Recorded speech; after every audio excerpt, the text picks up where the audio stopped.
Good morning, America. It's Saturday, 7:30 a.m., and you know what that means. It's time for the Red Hot Mess Conference, where we document the weekly implosion of the new Independent Fundamentalist Baptist movement. Because someone has to, and apparently I drew the short straw.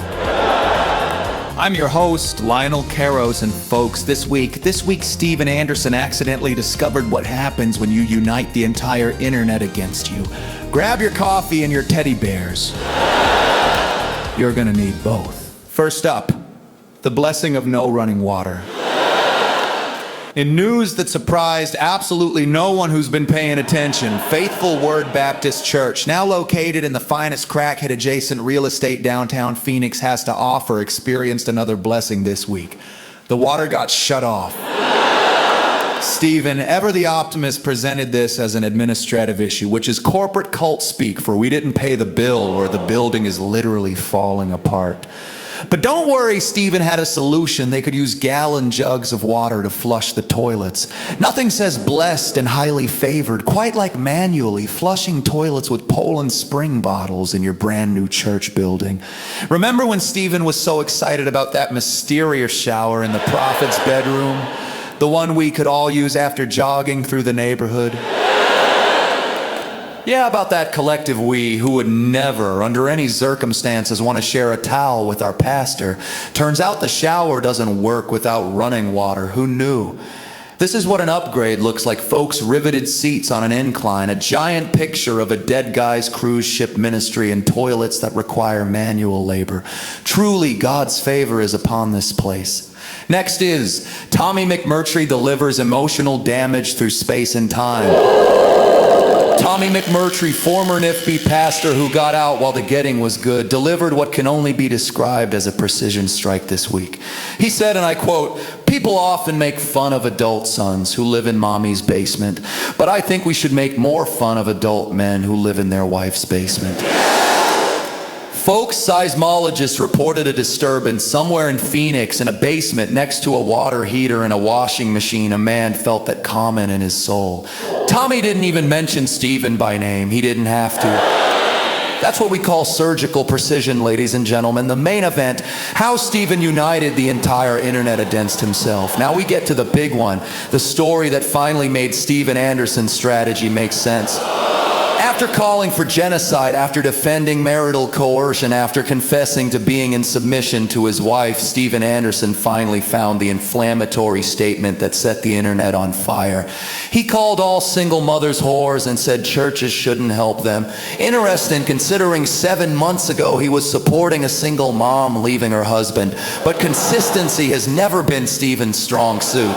Let's walk through the beautiful chaos that followed. Phase 1, Reddit discovers Stephen. The post went up on Reddit, and Reddit was not having it. The collective outrage was immediate, passionate, and thoroughly deserved. Phase 2, Twitter joins the party. It then migrated to Twitter, where it spread like wildfire. People who had never heard of Steven Anderson were now learning about him in the worst possible way. The outrage cycle. Now this is Stephen's usual playbook. Create outrage, double down, play victim, gain sympathy and views. Stephen doubled down, made a poll asking if churches should fund single mother whores. Got 84% of people disagreeing with him. Congratulations, Stephen. You successfully united literally everyone against you. That takes talent. Phase 4, the media notices. A news outlet picked it up, which is surprising because the media has had an unofficial gag order on Stephen for years, specifically to not give him attention. Either a new journalist didn't get the memo or they figured Stephen wouldn't benefit from this coverage. Spoiler alert, he didn't. Phase 5, international infamy. And then it went global. I know it went global because a friend of mine in France contacted me out of nowhere with a screenshot asking, "Is this your guy?" Yes, my French friend. Yes, that's him. Welcome to the circus. When random French people are hearing about your single mom tweet, you know you've achieved peak viral outrage. Phase 6, Google Maps review bombing. Faithful Word's Google Maps profile got absolutely destroyed with negative reviews, which combined with the water being shut off and the neighborhood location really completes the blessed and growing narrative. Phase 7, playing the victim. Stephen then did exactly what we predicted. Played the victim, posted videos of mean messages he received, conveniently forgot to mention why he got those messages. Just casually skipped over the part where he called an entire demographic of women whores and said churches should abandon them. Phase 8, the punchline. Here's where it gets beautiful. The entire point of manufacturing outrage is to get clicks, views, engagement, relevance. So after international viral outrage, what were Stephen's view counts? The video defending calling single moms whores, 24/7 views. The mean messages victim video, 211 views. His sermon video, still averaging 50 views. Even the haters won't hate watch anymore. The world manufactured outrage, Stephen manufactured controversy, and nobody showed up.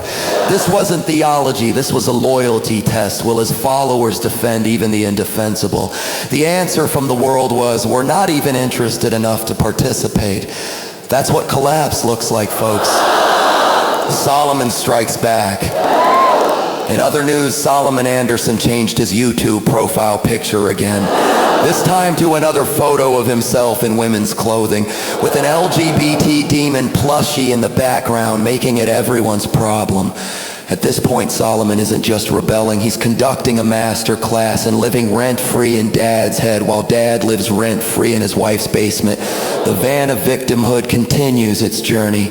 Finally, the van of victimhood, that no strings attached gift that came with a 1,000-word essay about all the strings attached, continues transporting elderly people and those with transportation issues to and from church, completely unaffected by the drama, just doing its job, unlike literally everything else in this movement. In closing, folks, this has been the Red Hot Mess Conference. This week we learned water is optional when you're blessed. Tommy McMurtry can deliver emotional damage through space and time.